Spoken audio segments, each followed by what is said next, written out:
Naam, hujambo mtazamaji na karibu katika taarifa za John Lee Samuel Brand Kenya.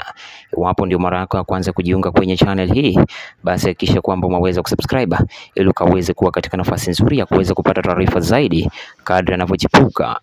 Taarifa iliyokuletea hivi sasa ni taarifa ya tanzia ambapo Papa Francis aaga dunia katika makao yake makuu ya Casa Santa Marta mjini Vatican asubuhi ya kuamkia leo Jumatatu akiwa na umri wa miaka 88.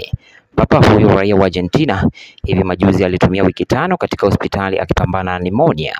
Francis alihudumu kama papa kwa takriban miaka 12 baada ya kuchaguliwa kwake tarehe Machi 13 mwaka 2013 kufuatia kujiuzulu kwa mshtuko kwa mtangulizi wake Benedict wa 16.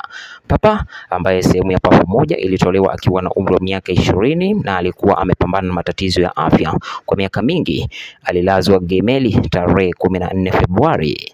Katika miaka ya hivi majuzi alilazwa hospitalini mara kadhaa katika Gemelli ambapo alitibiwa katika chumba cha orofa ya 10 kilichohifadhiwa mapapa pekee. Kifo cha papa kinakuja wakati wa mwaka wa jubilei wa Vatikani, tukio kuu la kidini linalofanyika Roma kila robo karne. Mola ailaze roho yake Papa Francis mahali pema palipo na wema.